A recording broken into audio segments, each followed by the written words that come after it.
로판의 매력은 어떤 소재를 쓰냐에 따라 천차만별인 것 같습니다. 가족의 행복을 위해 동생에게 복수하는 황녀의 이야기, 다시 한번 빗속으로 소개하겠습니다. 사랑스러운 외모와 성격으로 모두에게 사랑받는 오황녀, 그런 동생과 정반대의 모습이지만 동생을 아낌없이 챙겨주는 알리사가 있었습니다. 모두의 멸시 속에서 굴복하지 않는 알리사는 평소처럼 동생과 티타임을 보내고 있었죠. 그러다 피를 토하고 쓰러진 동생을 보고 비명을 지른 알리사는 범인으로 몰려 감옥에 갇힙니다. 오랜 감옥살이에 벗어나 가족 앞에 도착한 알리사, 그들의 눈빛은 애정이 아닌 차가움 그 자체였습니다. 알리사는 그곳에서 믿을 수 없는 얘기를 듣게 됩니다. 사형에 처한다는 얘기를 말이죠. 믿을 수 없을 정도로 전과 달라진 가족의 모습과 하녀의 증언으로 인해 사형은 벗어날 수 없었습니다. 알리사는 자기가 하지 않았다고 부정했지만 돌아온 것은 눈을 태우고 목이 잘리는 사형이었죠. 동생의 계략에 휘말려 죽게 된 알리사는 다시는 인간으로 태어나고 싶지 않았습니다. 하지만 얄궂게도 라이벌 제국의 황녀 아이샤로 환생하였으며 전생과는 다른 가족의 사랑을 받게 됩니다. 그럼에도 불구하고 전생의 일이 심각한 트라우마로 작용하여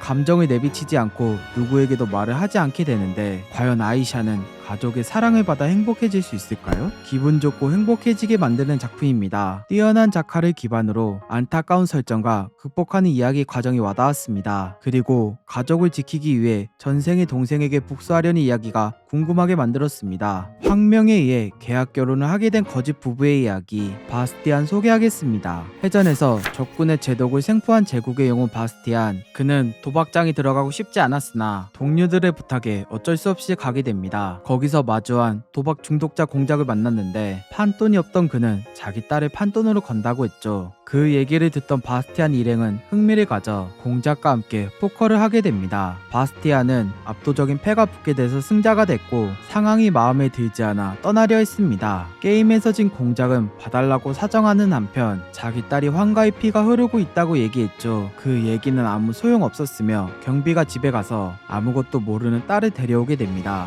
도박장에 도착해서 아버지의 도박빚을 알게 된 오데트, 그녀는 어머니의 가르침 덕분에 꿋꿋이 얘기할 수 있었죠. 바스티안은 도박장에서 당당한 그녀를 보고 흥미가 생겨 얼굴을 보여주면 봐주겠다고 얘기합니다. 그러자 베일을 벗어 얼굴을 보여준 오데트, 바스티안은 그녀를 보고 기억에 남을 수밖에 없었습니다. 한편 황가에서는 약혼자를 가진 딸이 바스티안에게 빠져서 문제였습니다. 과거 황녀와 같은 똑같은 문제였기에 황제는 바스티안과 오데트를 결혼시켜 해결하려 하는데 과연 오데트는 어떤 앞날을 맞이하게 될까요? 여러 감정이 들게 만드는 작품입니다. 현관 설정이라 남주에게 정이 안 가다가 여주에게 조금씩 빠지는 걸 보면 정이 가기도 합니다. 그리고 여러모로 안타까운 상황 속에서 작품의 이야기가 재밌었습니다. 고아에서 제국의 소공녀로 입양당한 소녀의 이야기, 소공녀 민트 소개하겠습니다. 15살이 되도록 고아원에서 후원받지 못해 학대당하며 머무르고 있던 민트. 어느 날 그녀는 대공가의 가주 율리어스의 후원을 받게 돼서 대공가로 가게 됩니다. 민트는 율리어스의 정체를 대화를 통해 알게 됐고 자기가 왜 후원을 받게 됐는지 이유를 알 수 없었습니다. 하지만 그 이유는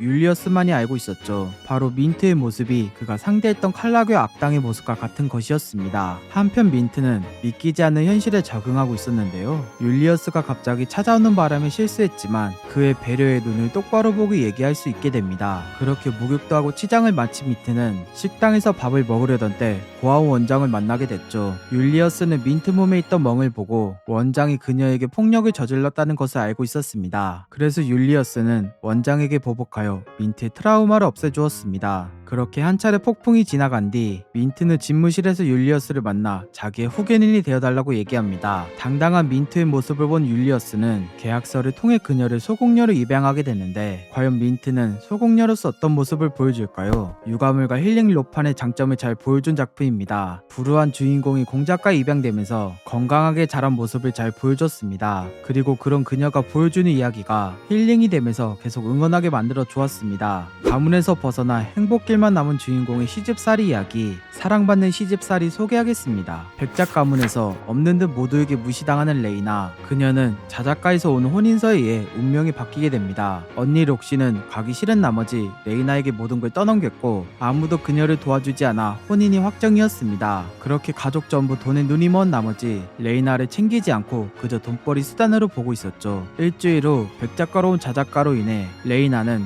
예비 남편과 시댁을 처음으로 볼 수 있었습니다. 누구보다 돈에 눈이 먼 백작가는 레이나를 자체를 배웅하지도 않고 그저 돈 쓸 궁리만을 할 뿐이었습니다. 마차를 타고 시어머니와 함께 자작가에 도착한 레이나 난생 처음 겪는 가족의 다정함에 적응하지 못했죠. 그렇게 모두의 시선이 모이며 한자리 모인 가족들, 결혼식은 2년 후에 하는 약혼 상태를 이어간다고 얘기합니다. 더 이야기하고 싶었지만 그녀를 배려하여 시어머니가 방에서 쉬라고 얘기하였습니다. 한편 레이나의 남편은 한시라도 빨리 결혼하고 싶었지만 그녀가 살아왔던 과거를 생각해서 참기로 결정합니다. 푹 쉬고 일어난 레이나는 백작가에서 했던 행동처럼 주방에서 직접 요리하며 시댁에 대접하게 되는데 과연 레이나는 과거와 다르게 행복해질 수 있을까요? 답답하지만 몽글몽글하게 만드는 작품입니다. 주인공 설정 때문에 어쩔 수 없이 답답하지만 그 과정을 이겨내는 모습을 응원하게 됩니다. 그리고 불행했던 주인공이 점차 사랑을 받으면서 달라진 모습이 좋았습니다. 정체를 들킨 주인공이 흥망여주의 보모가 된 이야기, 흥망여주가 날 새엄마로 만들려고 해 소개하겠습니다. 주인공이 친구들과 함께 상의하여 만든 피페 소설이 하나 있었습니다. 작가는 자기도 모르게 소설 속 캐릭터 데이지에 빙의하게 되면서 소설 속 삶을 살게 됩니다. 데이지는 모든 걸 알고 있었지만 가난하였기에 아무것도 할 수 없었는데요. 소설에서 사귄 친구 때문에 원작 주인공의 아버지 헨스톤 공작에게 끌려가게 됐습니다. 공작은 데이지에게 친구가 팔려고 한 보석에 관한 모든 설명을 요구했습니다. 데이지는 잘못 말했다간 죽을 것 같았기에 자기가 아는 모든 사실을 털어놓게 됩니다. 이야기를 들은 공작은 그런 사실보다는 딸에게 접근하는 남자 주인공에게 관심이 더 많았습니다. 그래서 없앨 작정이었지만 데이지가 자기가 막을 수 있다고 어필하여 공작을 설득할 수 있었습니다. 덕분에 원작 소설 속 주인공 피에르타를 만나 그녀의 보모가 될 수 있었습니다. 보모가 되는 것과 별개로 피에르타와 친해지는 것은 아주 손쉬웠습니다. 그녀가 좋아하는 것을 잘 알고 있기에 피에르타의 마음을 얻어 친해지게 되는데 과연 데이지는 흥망여주를 잘 키울 수 있을까요? 유가물과 로판의 재미를 잘 잡은 작품입니다. 흥망여주라고 하지만 아무것도 모르는 어린 시절의 귀여움을 잘 담아냈습니다. 그리고 흥망여주가 아빠와 보모를 이어지게 만들면서 자연스레 로판의 매력까지 챙긴 것이 좋았습니다. 새롭게 환생하자 한 살의 황제가 되어버린 아기 이야기 베이비 폭군 소개하겠습니다. 술주정뱅이 전과자 아버지에게 벗어나 홀로 독립하여 살던 주인공, 그녀는